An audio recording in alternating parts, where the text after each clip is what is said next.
Je vais me faire flinguer. Oh là là. Oh. Bonjour, bienvenue pour ce nouveau raconte d'une histoire. Oui, pour une fois, c'est moi qui prends la place du prof parce qu'il est parti en opération pour trouver des bestioles pour ses labos. Donc j'ai emprunté son appareil pour voyager dans le temps. Et j'ai fait une grosse. Je vous raconte ça juste après le générique.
Roswell, ou aussi l'incident de Roswell, est en fait la récupération officielle en 1947 d'un débris de ballon tout près d'un ranch à Corona au Nouveau-Mexique par les officiers de l'armée de l'air américain de la Roswell Army Airfield. Et c'est là aussi que les théories du complot décennies plus tard vont partir dans tous les sens. Parce que là on va partir de non mais ce n'est pas du tout des débris de ballon mais des secousses volantes. Et que la vérité serait dissimulée par le gouvernement des États-Unis. Yes. Bon. Le 8 juillet 1947, la Roswell Army Airfield va publier un communiqué de presse déclarant qu'elle a récupéré un disque volant.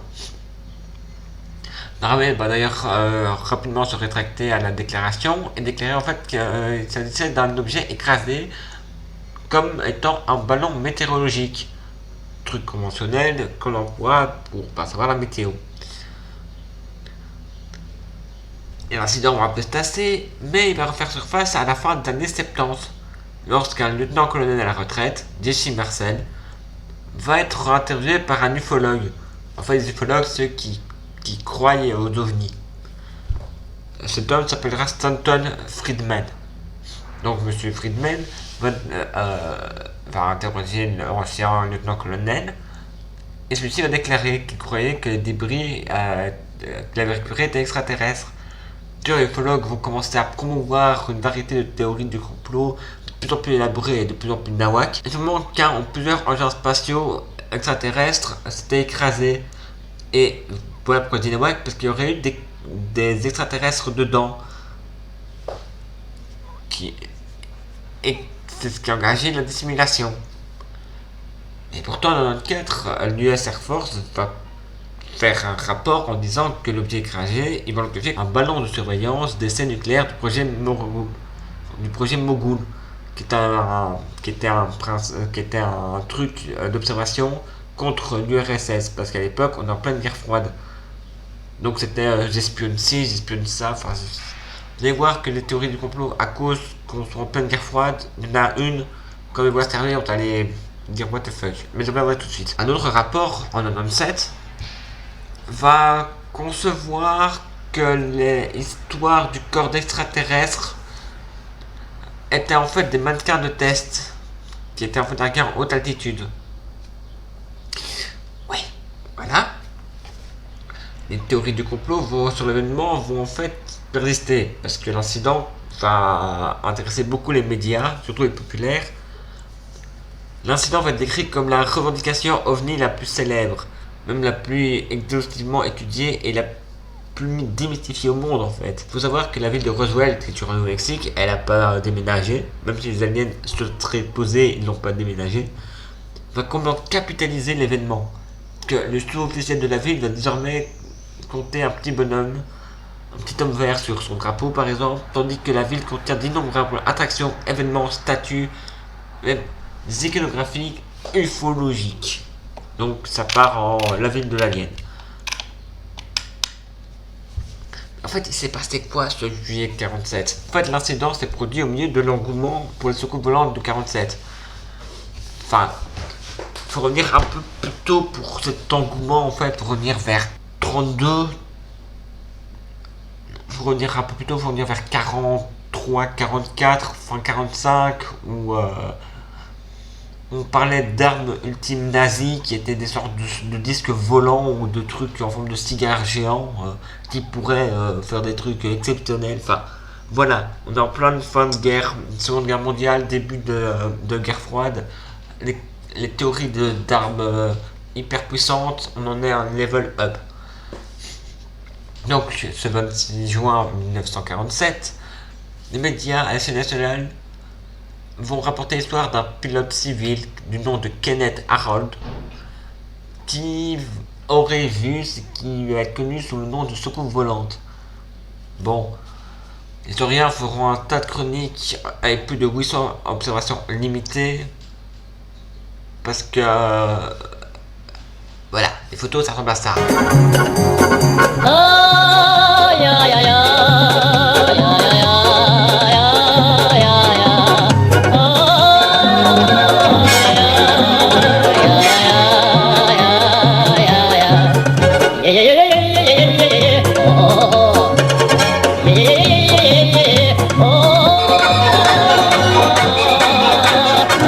Donc c'est pas net, c'est bizarre. Mais bon, le samedi soir, le 5 juillet 1947, un éleveur du nom de Brezel va faire un voyage de son ranch éloigné de la ville de Corona, Nouveau-Mexique. Il faut savoir que c'est un ranch paumé, hein. Il n'y a ni téléphone ni radio. Donc Brezel ne sait pas du tout qu'il y a un engouement sur les soucoupes depuis les 10 derniers jours. Donc il va chez lui. Notre ami Brezel va à la ferme. Brezel, lui, va parler des briques qu'il aura trouvées 3 semaines plus tôt avec les disques volants dans les nouvelles en fait. Parce que c'est des briques qui sont une sorte de papier d'aluminium, de caoutchouc et des sortes de fines poutres de bois vont être éparpillées à plus ou moins un mile du ranch. Le gars, il va ramasser, il va les éparpiller en mode ouais bon c'est des déchets, je planque, il les ramassera un autre jour. Normal. Et quand le gars va entendre cette histoire, il va retracer pour aller jusque chez lui. Il va tout rassembler, tous les débris qu'il aura trouvés. Et le lendemain, donc le dimanche 6 juillet, il va déterrer les débris et c'est seulement le lundi qu'il va amener tout ça au bureau du shérif. Le shérif, lui, va appeler l'armée, donc la Roswell Army Airfield. Un major de cette base va arriver, le major Jesse Marcel, à l'époque il était que major. Brezel va amener le major sur le site. Les deux vont ramasser le plus de morceaux possible. Le major Marcel va ramener le matériel à la maison le lundi soir. Le mardi 8, le major va apporter tout ce qu'il a trouvé à son commandant de base, le colonel William Blanchard. Blanchard, lui, va rapporter sa découverte au général Roger Ramey à Fort Worth Army Airfield, donc le FWAAF. Le général, lui, va ordonner que le matériel soit transféré directement à la base, enfin à sa base, donc le FWAAF. Le major Marcel va monter à bord d'un B-29 Super Fortress, donc un gros avion de transport, et va effectuer lui-même le vol, enfin lui-même, il sera donc dans le truc jusqu'au camp de base du général. Donc il n'a pas ce truc. Le même jour, donc le 8 juillet 1947, un officier d'information publiera au RAF, donc un nommé Walter Haut, un communiqué de presse indiquant que le personnel du 509e groupe d'opération sur le terrain a récupéré un disque volant qui avait atterri sur un ranch près de Roswell. C'est là d'ailleurs que de nombreux rumeurs vont concerner ce disque et va partir en mode que c'est une opération, mais c'est pas ce qu'on croit, c'est si, c'est ça, parce que le truc est parti, pour les gens en fait le truc est parti tellement vite, un simple agriculteur à 3 c'était chez le shérif a appelé l'armée c'était plus haut, de plus haut ça a été demandé que ceux qui étaient plus bas ramènent à un endroit hyper sécure. On commence à nager en plein délire de zone 51, de trucs cachés, bon, pas la zone 51 comme on la connaît nous, mais une sorte déjà une préface à ce qu'on va appeler la zone 51. D'ailleurs, dès que Marcel va porter le matériel au bureau du général Ramey, Ramey et son chef d'état-major, le colonel Thomas Dubose, vont étoffer le matériel comme des morceaux d'un cerf-volant météorologique. D'ailleurs, l'officier météorologique de la base en service va expliquer aux journalistes que de tels appareils, avant rayonnants, sont utilisés dans environ 80 stations météorologiques à travers le pays. Ces ballons étant attachés à un dispositif réfléchissant à 6 pointes qui ressemblerait à une étoile argentée. Après le lancement, le ballon devrait s'être agrandi et environ 60 000 pieds. Les morceaux se sont dispersés avec leur chute au sol. D'ailleurs, voilà ce qu'il va dire précisément. Le ballon qui le soutenait, enfin si cela ainsi qu'il devait fonctionner, devait mesurer 12 pieds, donc plus ou moins 3,5 m de long, mesurant la distance de la taille de la pièce de laquelle il était assis. Le caoutchouc était d'un couleur gris fumé éparpillé sur une zone d'environ 200 yards, donc plus ou moins 180 mètres, de diamètre. Mais lorsque les débris ont été ramassés, le papier aluminium, le papier, le ruban adhésif et les bâtons formaient un paquet d'environ 3 pieds, 1 mètre de long, et 7 à 8 pouces, donc 18 ou 20 cm plus ou moins, d'épaisseur. Tandis que les caoutchoucs formaient un paquet d'environ 18 ou à 20 pouces, donc 45-50 cm de long et environ 8 pouces, 20 cm d'épaisseur. Au total, estimera-t-il, le lot entier devait peser environ 5 livres, plus ou moins 2 kg. Il n'y avait aucun signe de métal dans la zone qui aurait pu être utilisé pour moteur, ni signe d'hélice ou quelque sorte de mécanisme que ce soit. Bien qu'on ait trouvé des ailettes en papier qui auraient été collées sur la partie en papier aluminium, il n'y avait aucun mot sur l'instrument, bien que certaines lettres en seraient parties, et du ruban adhésif avec des fleurs imprimées dessus avait été utilisé pour la construction. Malgré qu'aucune ficelle ou fil n'ait été trouvée, mais il y avait des sortes d'œillets dans le papier pour indiquer qu'une sorte d'attache avait été prévue. Le 9 juillet, Bresel alors a déclaré au Roswell Daily Record que les débris constituaient une grande zone d'épave brillante composée de bandes de caoutchouc, de papier aluminium, de papier plutôt dur et des bâtons.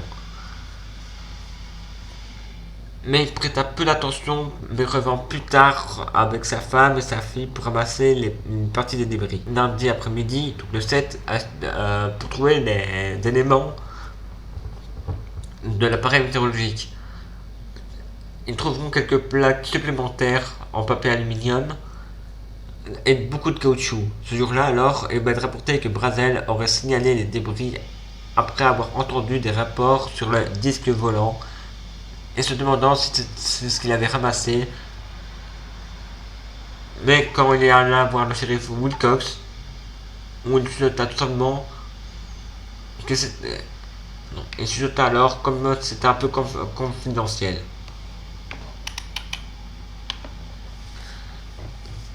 C'est après les premiers articles des journaux en 1947 que l'incident de Roswell va disparaître de l'attention publique pendant plus de 30 ans.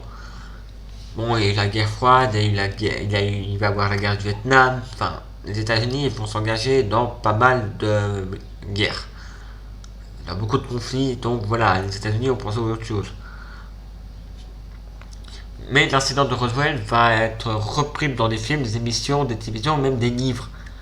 Et au milieu des théories du complot les plus complexes, beaucoup de canulars, de légendes sur des corps extraterrestres vont être incorporés dans le mythe de Roswell. Et d'ailleurs, une tendance va être culminée à la présence, à une prétendue séquence de 1995 d'une autopsie extraterrestre que en fait un cinéaste pour réaliser plus tard être un canular, bien qu'il ait préféré le terme de reconstitution. Mais en fait, c'est en février 1978 qu'un chercheur d'OVNI nommé Stanton Friedman va interviewer Jesse Marcel, la seule personne connue qui aurait accompagné les débris de Roswell jusqu'à Fort Worth. Où d'ailleurs les journalistes ont vu du matériel qui pourrait faire partie d'un objet récupéré.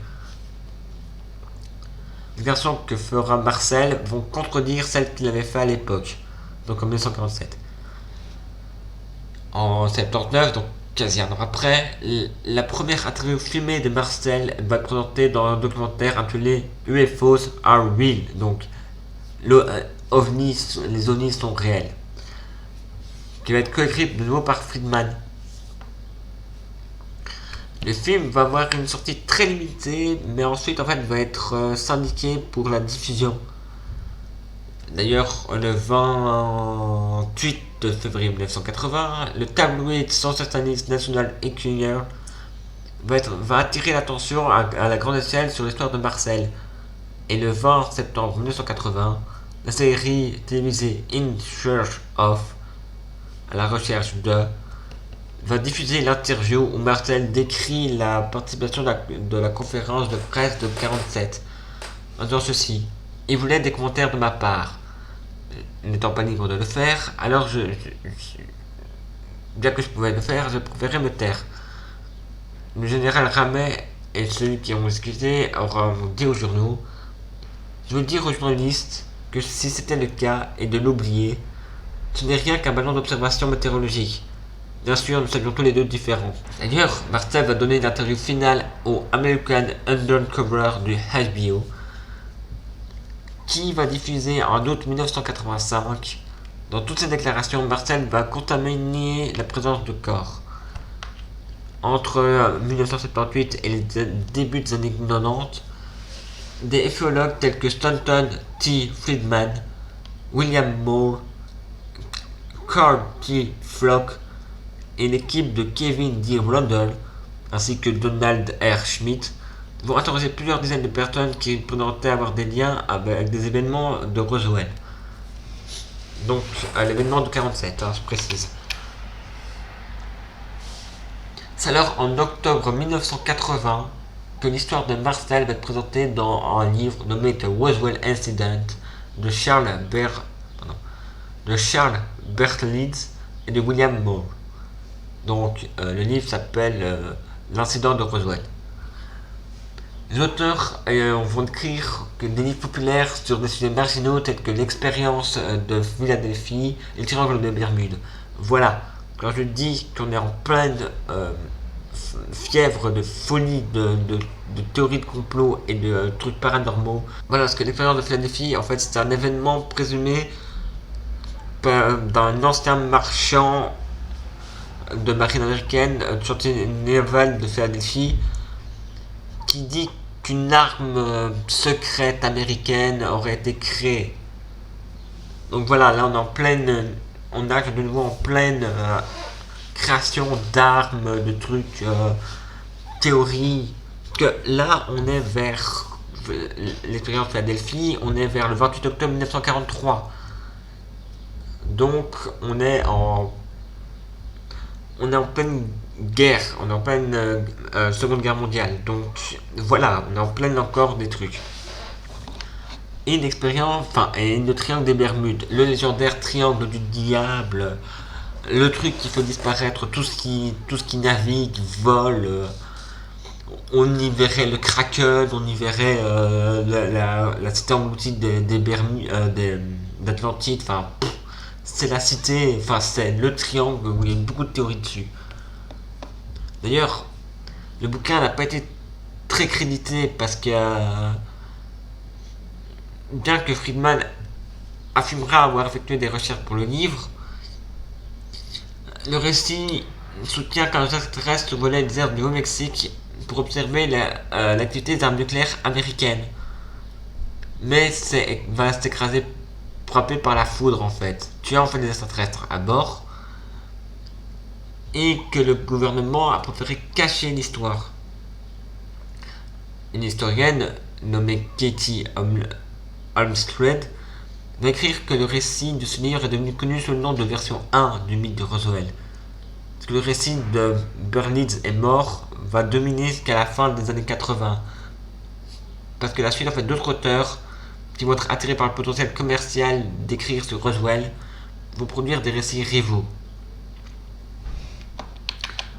Mais bon, le point commun sur tout ça, c'est que l'incident Roswell va présenter un récit qui décrit Marcel comme rien de fait sur cette terre. D'ailleurs, les récits supplémentaires de Bill Brazel, d'ailleurs fils de l'éleveur Mark Brazel, voisin de Floyd Proctor, rappelez-vous ses noms, de Walt Whitman Jr., fils du journaliste Wade Whitman, qui a d'ailleurs arrivé Mark Brazel, donc le gars qui a trouvé les débris, vont suggérer que le matériel récupéré n'était pas un ballon météo en fait. D'ailleurs, le livre va introduire l'information sur laquelle les débris vont être récupérés par Marcel Orange Foster. D'ailleurs, mes livres sur des photographies montrant Marcel posant pour les débris vont être remplacés par des débris d'appareils météorologiques dans le cadre d'une simulation. D'ailleurs, le même bouquin va affirmer que des débris récupérés au ranch n'étaient pas autorisés à être affectés de près par la presse, car les efforts militaires vont être décrits comme étant destinés à discréditer et contrer l'hystérie croissante sur les soucoupes volantes. 2 comptes d'intimidation de témoins vont être inclus dans le livre, et incluant en fait même l'incarcération présumée de Mark Brazel. D'ailleurs, pour vraiment mettre en valeur leur théorie, les auteurs vont affirmer avoir interrogé plus de 90 témoins, bien que seulement 25 témoignages apparaissent. D'ailleurs, dans ces 25, seules 7 de ces personnes vont affirmer avoir vu des débris, et parmi ces 7 seules personnes, 5 vont seulement affirmer avoir manipulé les débris. Donc on part sur 90, 25, 25, 7, 7, 5. On est à une telle peu de présence que ça ne vaut. Effectivement, ça n'a aucune vérification pure et dure. C'est d'ailleurs dans le bouquin de l'incident de Roswell de 1980, qui sera le premier livre à présenter l'histoire controversée de seconde main, mais d'ailleurs dans le bouquin de l'incident de Roswell de 1980, qui va être présenté pour la première fois les histoires controversées de seconde main, comme l'ingénieur civil Grady Burnham Barrett et d'un groupe d'étudiants en archéologie de l'université non identifiée qui auraient rencontré les épaves et les corps extraterrestres qui auraient trouvé dans les plaines de Saint-Augustin avant d'être escortés par l'armée. D'ailleurs, les histoires de seconde main vont être décrites par les ufologues comme un aspect du récit qui semble entrer en conflit avec l'histoire de base de récupération de débris très habituelle d'un ranch de moutons à l'extérieur de Corona, Nouveau-Mexique, en juillet 1947. D'ailleurs, de nombreux récits de première main vont présumer que l'incident de Roswell va contenir en fait des informations sur l'incident ovni à Aztec du Nouveau-Mexique. Il faut savoir qu'en 1948, à Aztec, donc une ville au Nouveau-Mexique, une histoire est publiée pour la première fois sur une histoire quasiment similaire à un crash d'OVNI, et c'est un auteur du nom de Frank Scully qui va publier cette histoire dans le Variety. Scully, ça me dit quelque chose. Oh, X-Files.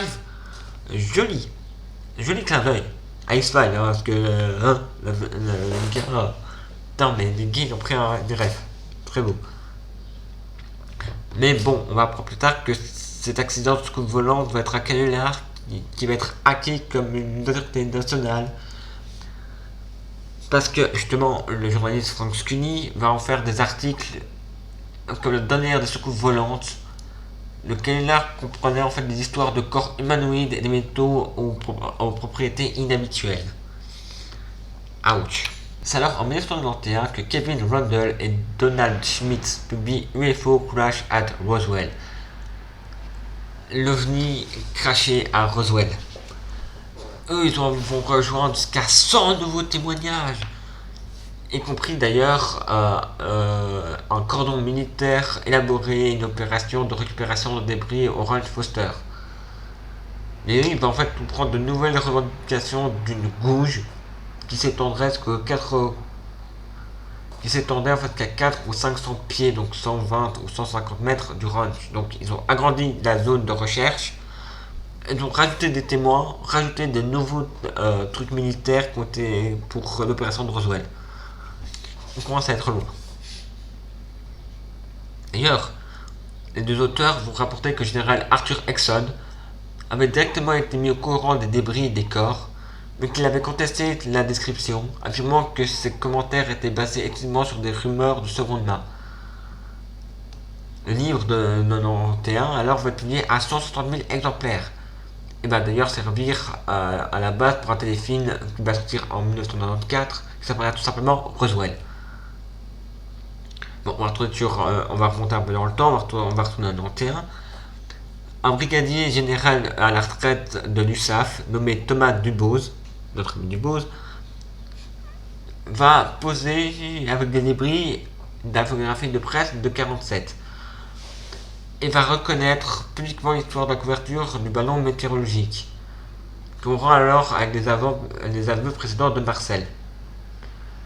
Mais le récit des corps extraterrestres de Barnett va être mentionné dans le livre de 91, mais les dates et les lieux vont être modifiés par rapport au récit trouvé dans le Roswell Incident de 80. Dans ce nouveau récit, Brazel va être décrit comme conduisant l'armée vers un deuxième site de crash sur le ranch, auquel en fait, dans le cas pareil, c'est que le personnel de l'armée aurait été horrifié de trouver déjà des civils, y compris Barnett, sur les lieux. Dans le bouquin, donc UFO Crash at Roswell, donc de 91, va mettre en évidence l'histoire de l'entrepreneur de pompes funèbres Glenn Dennis. Alors, le 20 septembre 1989, un épisode de Unsolved Mystery, donc les mystères insolubles, vont inclure des histoires de seconde main, dont celle de Barnett, voyant des corps extraterrestres capturés par l'armée. Dans ce cas, Dennis va appeler la hotline de l'émission prétendant avoir connaissance des événements. Celui-ci va affirmer avoir reçu 4 ou 5 appels de la base aérienne avec des questions sur la préservation de corps ou des demandes de cercueils petits ou hermétiquement scellés. Il va en outre affirmer qu'une infirmière locale lui avait dit qu'elle avait été témoin d'une autopsie extraterrestre. Mais l'histoire de Dennis sur les autopsies extraterrestres de Roswell vont être un premier récit à alléguer que les cadavres extraterrestres vont être mis à la base aérienne de l'armée de Roswell. Flock, lui, va observer l'histoire et va le mettre en tant que trailer de série B. Alors, en septembre 91, Dennis va confondé un musée OVNI à Roswell avec l'ancien officier des affaires publiques de la RAAF, Walter Haut, ainsi que Max Little, qui est en fait un vendeur immobilier. Dennis va apparaître dans plusieurs documentaires répétant son histoire. Randall considéra alors Glenn Dennis comme l'un des témoins de Roswell les moins crédibles. Parce que Randall va déclarer que Dennis n'est pas du tout crédible, car il a changé le nom de l'infirmière une fois qu'on a prouvé que celle-ci n'existait pas. Un auteur sceptique scientifique du nom de Brian Jugging va être convaincu que Dennis ne peut pas être considéré comme un témoin fiable, considérant en fait qu'il a apparemment attendu plus de 40 ans avant de commencer à raconter une série d'événements non liés, et aussi que de tel événement va être parfaitement réuni, promesse qui va donner un verset populaire du prétendu accident. Certains ufologues éminents, dont Carl T. Flock, Ken Jeffrey et William D. Moore, vont être convaincus qu'il n'y avait ni extraterrestre, même aucun vaisseau extraterrestre, qui va être en fait mis dans l'incident de Roswell. C'est en 1992 que Stanton Field sort Crash at Corona, le crash de Corona, coécrit donc par Don Berliner. Ce livre va introduire de nouveaux témoins, ajoutant au récit en doublant le nombre de secousses volantes à 2 et le nombre d'extraterrestres à 8, dont 2 qui auraient survécu et arrêtés par le gouvernement, laissant encore 6 cadavres. Donc, en 1994, Randall et Smith vont écrire un autre livre, The Truth About the UFO Crash at Roswell, donc la vérité sur le crash de Roswell, qui va comprendre une information selon laquelle les corps extraterrestres avaient été transportés par avion cargo pour être vus par Dwight D. Eisenhower. On parle de Dwight David Ike Eisenhower, qui était un officier militaire et homme d'État américain, le 34e président des États-Unis. Sauf que voilà, ça ne collera pas, parce que l'existence de tant de récits différents vont conduire à un schisme, à une séparation parmi les ufologues et sur les événements de Roswell. Le premier, le Center for UFO Studies, le CUFOS, et le deuxième, le Mutual UFO Network, le MUFON, donc le QFOS et le MUFON, vont être les deux principales sociétés ufologiques. Elles n'étaient pas d'accord sur leur opinion sur les divers scénarios, la présence de Randall, Schmidt ou de Fred Berliner, bien qu'il y ait plusieurs conférences pour essayer de tenter de résoudre leurs différends. Une question en cours de discussion avait toujours été aurait trouvé que Burnett a vu les engins. D'autres disent que non. Une autre conférence sur les ovnis en 92 va tenter de parvenir à un consensus entre différents scénarios. Ceux qui étaient mis dans le Crash at Corona et UFO Crash at Roswell. Mais l'application de The Truth About the UFO Crash at Roswell va résoudre le problème de Burnett en ignorant simplement que le gars était présent. En citant en fait un nouvel emplacement dans la récupération de l'engin, et il va faire qu'un nouveau groupe d'archéologues non liés va être cité dans l'histoire de Burnett. En gros, ils vont prendre et vont le mettre encore autre part. Après les enquêtes du Congrès des États-Unis, le General Accounting Office va lancer une enquête et ordonner au bureau du secrétaire américain de l'armée de l'air de mener une enquête interne. Le résultat va être résumé dans 2 rapports. Le premier en 1994 va conclure que le matériel récupéré en 1947 a été probablement débris du projet Magoul, un programme de surveillance militaire en utilisant des ballons de haute altitude.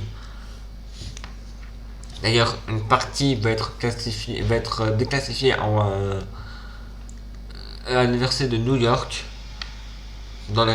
pour des chercheurs astronomiques. Le deuxième rapport, publié en 1997, va conclure que les rapports du corps terrestre récupérés étaient probablement de nouveau des combinaisons de souvenirs innocemment transformés d'accidents impliquant des victimes militaires et des souvenirs de récupération de mannequins anthropomorphes dans des programmes militaires tels que l'opération Heights Dive des années 50. Mélangé à des canulars, répétés par divers témoins et des promoteurs ovnis, les effets psychologiques et la compression du temps, la confusion qu'au moment d'événements, les autres événements de l'époque vont faire que l'histoire va en fait un peu déraper. C'est alors dans les années 90 qu'un consensus scientifique va émerger concluant que l'armée avait décidé de simuler une véritable logistique de l'appareil écrasé, la surveillance des effets nucléaires, et d'informer à la place publique que l'écrasement n'était qu'un ballon météo. Le ballon aurait été lancé par l'Amogodo Army Airfield un mois plus tôt. Il se reprend en fait des réflecteurs radars et des capteurs classifiés du projet Mogul. D'ailleurs, pour cette démonstration expérimentale des essais nucléaires soviétiques. Comme je viens de le rappeler, on est en pleine guerre froide. Les rapports vont alors être rejetés par les partisans OVNI, mais les rapports de l'Air Force vont être rejetés par les partisans OVNI comme étant soit des informations, soit invraisemblables, bien que les chercheurs sceptiques tels que Philip J. Klass, Robert Todd, qui d'ailleurs avait exprimé des doutes concernant les risques extraterrestres depuis plusieurs années, vont utiliser les rapports comme base de réponse sceptiques en information des partisans OVNI. Bien qu'après publication des rapports de l'Air Force, plusieurs livres tels que The Roswell UFO Crash, What They Don't Want to Know en Onset de Karl Korff, donc le crash OVNI de Roswell, ce qu'ils ne veulent pas que vous sachiez, vont en fait appuyer sur des preuves présentées par des rapports pour contenir aucune preuve crédible, aucun témoin avéré, en tout cas avéré présent, et aucun cas convaincant d'objet d'origine extraterrestre. Mais comme j'ai dit, il y a eu des images d'une autopsie. En fait, c'est en 1995 que Ray Steele, un preneur vidéo basé à Londres, va publier une séquence filmée censée montrer une autopsie extraterrestre prétendue qui est en fait prétendue être prise par un responsable de l'armée américaine peu après l'incident de Roswell. Le truc de 47, on est en 95, hein, on a un petit temps d'échange. D'ailleurs, les images vont faire une sensation monstre dans le monde en fait. En fait, ils vont être diffusés partout, sur la télé, les radios vont parler, enfin, ça va être... Santi va admettre en 2010, donc 11 ans plus tard, que le film est potentiellement une reconstitution. Mais continuer à prétendre qu'il s'était basé sur des images authentiques. Hélas, perdues, et que sur cette image originale, qui avait soi-disant survécu. Version fictive de la création de la séquence était racontée dans un film comique du nom de Alien Autopsy sorti en 2006. Maintenant en 1996 parce que l'ancien lieutenant-colonel Philip J. Corso va rapporter dans son livre autobiographique The Day After Roswell, donc le jour après Roswell, que le crash va s'être produit lorsqu'il est affecté à Fort Riley, au Kansas. Un sergent lui avait montré prétendument un truc corps non humain qui provenait d'un crash aérien. Corso va en outre affirmer que des années plus tard qu'il a aidé à superviser le projet d'ingénierie inverse des débris récupérés, donc le remontage. Philip Klass va analyser ces informations ligne par ligne et va révéler de nombreuses incohérences et erreurs factuelles. Et l'histoire de Corso en fait va être notée pour ses similitudes avec un film, Terminator 2, Judgment Day, qui en fait était sorti 6 ans plus tôt. Dans ce film, en fait, des civils tentent secrètement de dénoncer une technologie extraordinaire d'origine inconnue. Pas bien joué. En 2007, oui, on fait un saut temporel, Donald Schmitt et Tom Corey vont publier un livre du nom de Witness to Roswell, qui vont mettre en évidence un document qui serait un affidavit sous serment, donc un document prouvé, qui aurait été rédigé par le premier communiqué de presse de l'armée après le crash de Roswell en 1947. Le document présumé avait été laissé par Holt et ouvert seulement après sa mort en 2005, prenant en fait la description des débris. Ayant en fait discuté avec le personnel du haut rang et comme Holt aurait vu les corps extraterrestres, les informations cependant vont citer des réponses peu impressionnées. Même de la part du fleuve, par exemple, Danis Balthazar va déclarer que le document n'avait pas été écrit par Haute et qu'en 2000, l'état mental de Haute était tel qu'il ne pouvait pas se souvenir de son passé tel que celui-là, rendant alors les détails convenus de l'affaire de David complètement douteux. D'ailleurs, un autre physicien et sceptique nommé Dave Thomas va commenter: Flores a toujours été le meilleur incident OVNI. C'est le cas, les promoteurs OVNI devraient être très très inquiets. Le 26 octobre 2007, Bill Richardson, qui était à l'époque candidat à l'investiture du Parlement démocrate à la présidence des États-Unis, va être interrogé sur l'application des dossiers gouvernementaux de Roswell. Richardson va alors dire ceci: que lorsqu'il était membre du Congrès, il aurait tenté d'obtenir des informations au nom de ses électeurs du Nouveau-Mexique, mais que le ministère de Défense et de Los Alamos Labs lui avait dit que les informations étaient classifiées. Il voit aussi que cela l'avait énervé, mais que le gouvernement ne dit pas la vérité autant qu'il devait sur beaucoup de questions. Il promet alors de travailler à l'ouverture des dossiers s'il aurait été élu. Il ne sera pas élu président pourtant, mais il sera ambassadeur. Là, on va faire un petit saut en 2011 et on va s'arrêter sur une théorie de complot que je trouve complètement fucky, dont j'avais parlé tantôt, la théorie de complot Staline-Mengele. C'est la journaliste américaine Annie Jacobens qui va sortir son bouquin Area 51, An Illustrated History of American Top Secret Military Base. Donc, Area 51, l'histoire non censurée de la super base américaine secrète. Et elle va affirmer ceci, que Joseph Mengele, l'officier SS, médecin taré, surnommé l'ange de la mort de la Schutzstaffel, donc la SS pendant la Seconde Guerre mondiale, le taré qui a massacré des milliers de gens dans le camp, va être récupéré par le dirigeant soviétique Joseph Staline.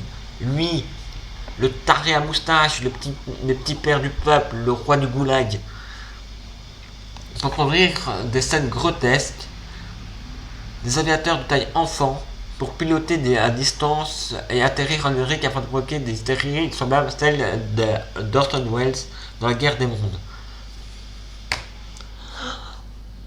What the fuck? Attention, dans la minute qui va suivre, Nico va un peu partir en vrille totale. Donc prendrons la vidéo après ce moment de folie. Je vous dis à tout de suite après ce moment de pur n'importe quoi. J'imagine tellement la scène, désolé mais j'imagine tellement la scène. T'as Joseph Staline qui est en face de Mengele, ce salopard qui a tué des milliers de personnes, aussi bien URSS que juifs, que résistants, que soldats qui étaient contre le régime nazi. Alors, mon cher ami allemand, nous allons travailler ensemble. Putain, non mais what the fuck, pour faire des gens petits, pour foutre la pétoche en mode la guerre des mondes de 1938. Tabar. J'en perds mes mots. C'est tellement fucké que j'en perds mes mots. Oh putain.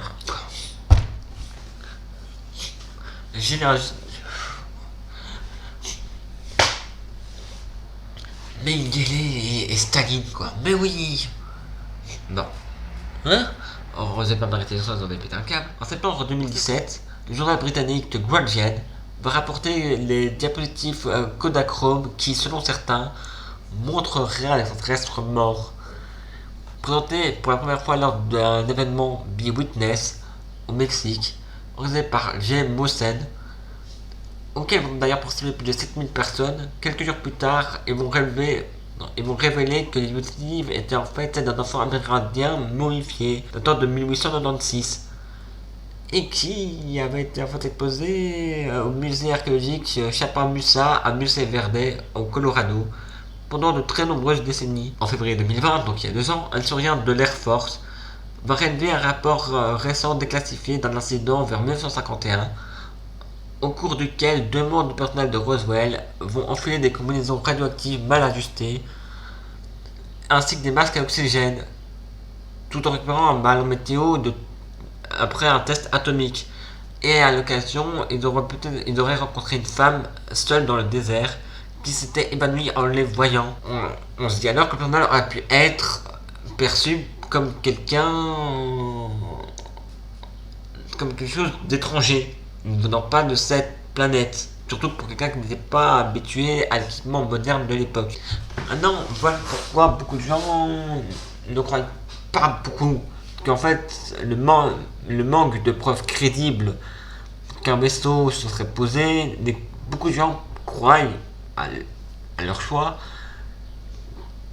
qu'il y en a qui s'est bien craché à Roswell. Que la vérité était décidée par le gouvernemental. Par exemple, Gilbanger va qualifier l'incident de Roswell comme l'information ovni la plus célèbre, la plus exactement étudiée et la moins mystifiée, celle qui était le plus démystifiée au monde. Il reste plus rien. Flock d'ailleurs lui va déclarer que le cas de Roswell est un exemple classique de triomphe de la quantité sur la qualité.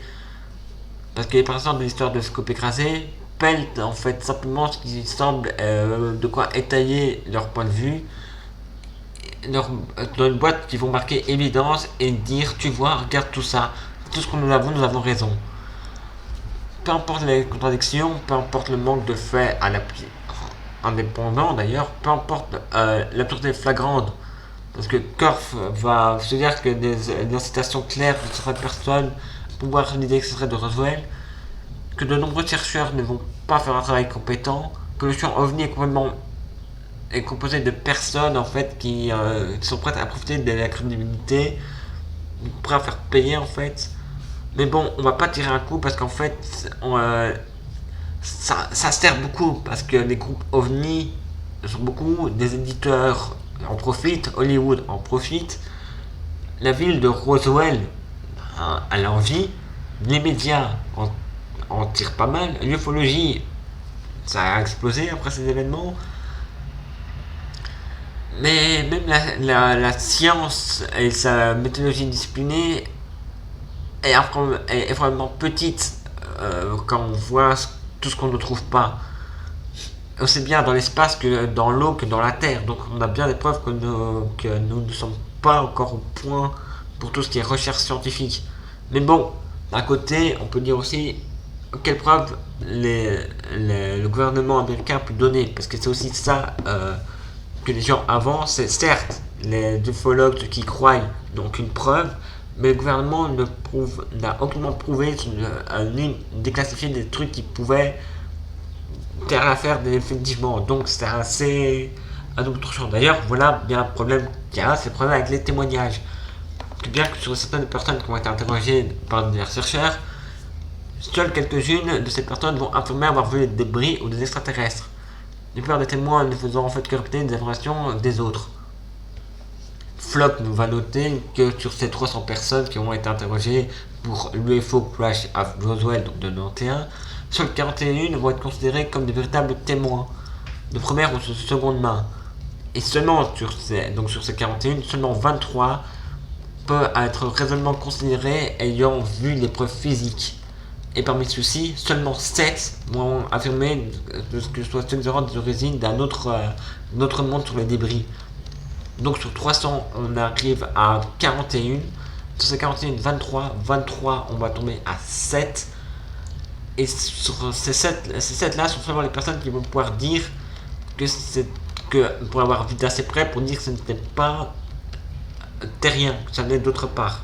C'est peu, cette personne sur 300, c'est minuscule. Dans l'incident de Roswell, Marcel va déclarer qu'en fait le matériau ressemblait peut-être à du papier aluminium et du bois de balsa. Mais que l'histoire s'arrêterait là. Que les photos qu'il avait prises étaient des débris métalliques et c'était tout, enfin c'était pris de loin, enfin il commencera à changer de nouveau de texte. Mais les sceptiques vont dire ok, ça peut s'agir de débris de ballon. Marcel en fait va encore modifier son histoire parce qu'il dit que c'est pas lui qui va récupérer le matériel. Des sceptiques comme Robert Todd vont soutenir que Marcel avait une histoire d'embellissement et d'exagération. comme prétendre qu'il avait été pilote, qu'il avait été 5 fois médaillé, parce qu'il avait abattu des avions ennemis. Mais tout ça, c'est des informations qui vont s'être avérées fausses. Et les sceptiques vont estimer que son évolution, l'histoire de Roswell, n'était qu'un exemple d'une tendance à fabriquer. Le problème, c'est effectivement l'histoire des corps. Parce que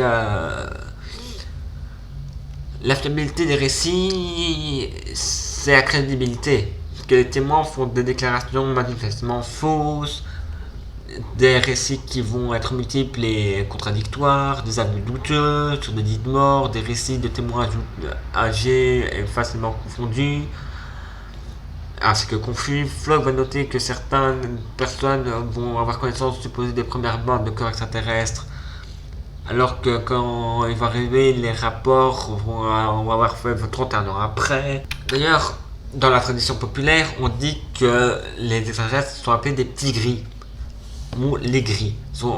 D'ailleurs, c'est des créatures dont l'équivalence s'étaient écrasées à Roswell.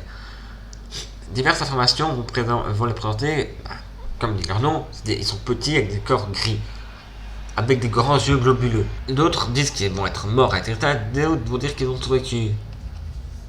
Pourtant, aucune mention de corps extraterrestre va être liée à l'incident de Roswell avant 1980.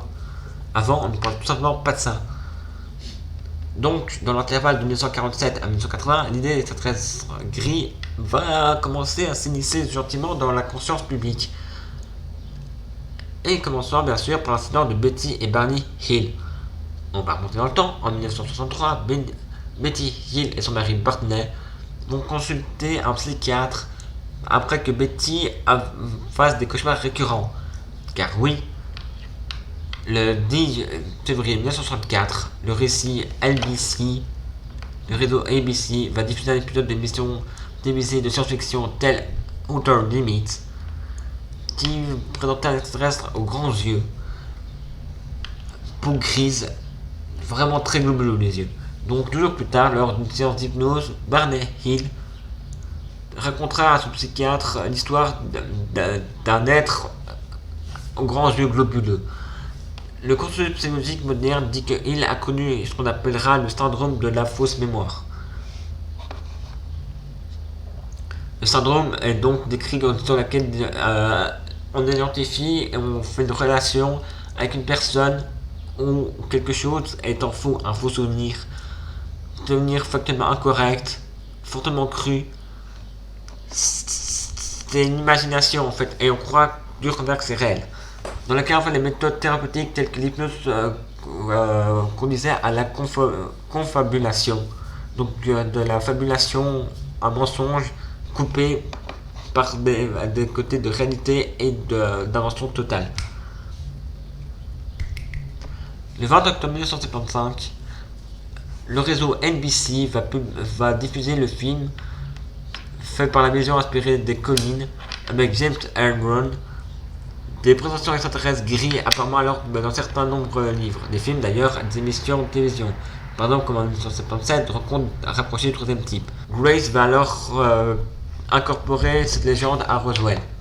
Quand on dit que même le gouvernement américain, c'est pas net, que lors d'une visite à Roswell en 2012, le président Barack Obama va présenter en disant « Je viens en paix ». Un petit coup d'humour, ma foi, bienvenue.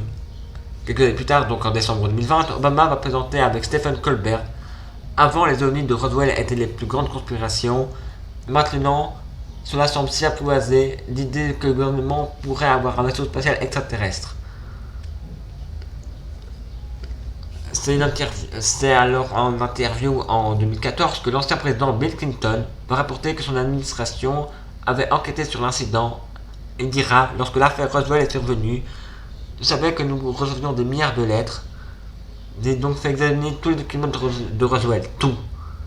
Mais il ne dira rien de plus. Non. Quand le magazine JQ en 2015 va faire une interview sur les informations classifiées top secrètes, Obama va répondre « Je vais vous le dire, c'est un peu décevant. Les gens me posent toujours des questions sur Roswell, les extraterrestres, des ovnis. Et les choses tournent à chaque fois, que ce soit les plus secrètes, mais ce ne sont pas les plus excitantes que prévues. De nos jours, ce qui est top secret C'est ce qu'il faudrait penser. En juin 2020, le président de l'époque, Donald Trump, lorsqu'on lui a demandé s'il envisageait de divulguer des informations sur l'incident de Roswell, il déclarera: je ne vous parlerai pas de ce que j'en sais, mais c'est très intéressant. Donc, vous voyez, c'est pas très net, parce qu'entre Obama qui fait des blagues là-dessus, Clinton qui dit ah moi j'ai regardé mais voilà j'en dis pas plus, et Trump ah moi je sais mais je vous dis rien en mode enfant, ça avance pas. Un sondage de CNN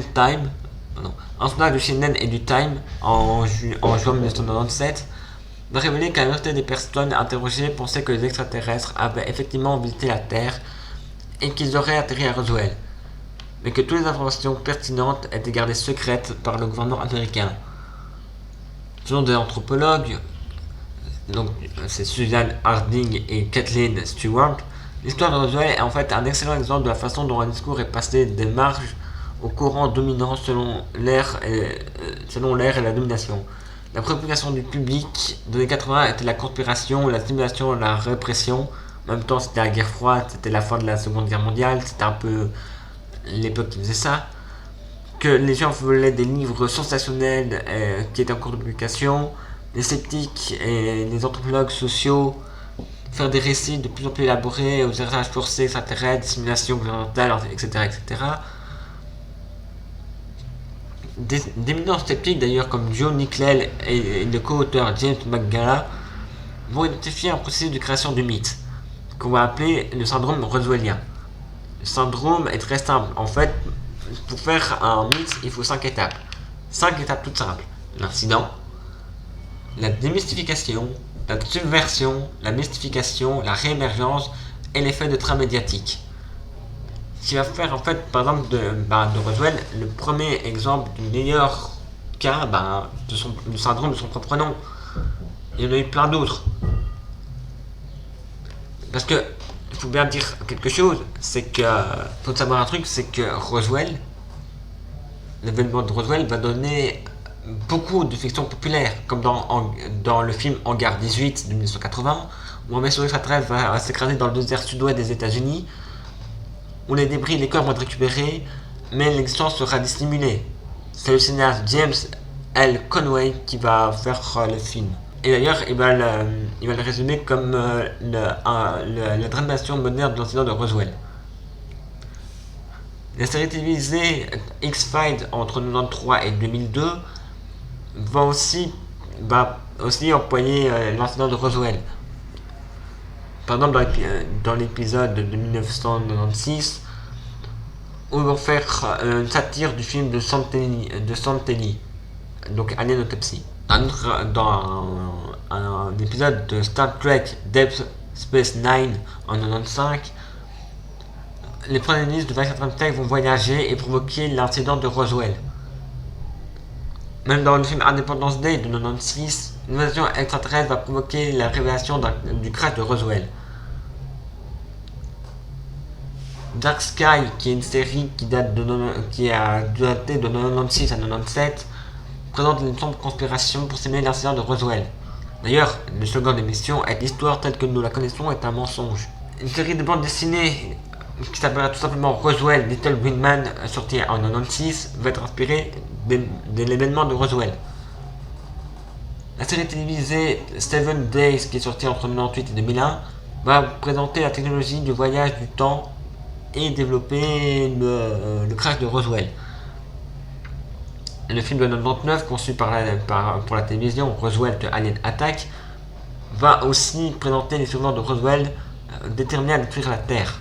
Une autre série télévisée, toujours de 1999 à 2002, Roswell, qui va en fait être basée à la base de la série de livres Roswell Heights. Un reboot de la série Roswell, qui va simplement appeler Roswell Nouveau-Mexique, qui va sortir en 2019, sera la deuxième adaptation des livres de Roswell Heights. Un épisode de Futurama qui s'appellera Roswell The End Wells, où nos protagonistes de 30e siècle voyagent dans le temps et provoquent l'incident de Roswell. La mini-série Taken de 2002 dépeint les conséquences de l'incident de Roswell. La comédie Alien Autopsy de 2006 tourne autour de la création du film de Santilli des années 90. Le roman graphique en ligne de 2006 à 2008, Roswell, Texas, fait référence à l'incident. Le navet, désolé pour moi ce film est un nanar. Le film de 2008, Indiana Jones et le royaume du crâne de cristal. Personnellement, j'aime pas ce film, mais vous allez voir qu'on fera l'épisode dessus un jour. Prochain film critique, peut-être un de ces quatre. Fait que notre ami Indiana va être à la recherche d'un corps extraterrestre. Et il va faire référence, bien sûr, à l'incident. Et le film Paul de 2011 raconte l'histoire de touristes à Roswell qui vont sauver un petit gris. Bien sûr, on a la série des films Men in Black qui parle d'une agence gouvernementale qui cache l'existence des aliens au reste du monde. Mais bon, tout ça, c'est de la fiction. Peut-être pas. Après tout, il reste quand même dans le temps. Allez, sur ce, je vous laisse avec vos théories de complot. Est-ce que sommes-nous nous-mêmes des aliens? Sur ce, je vous dis à bientôt. J'ai foutu le bordel. Ciao!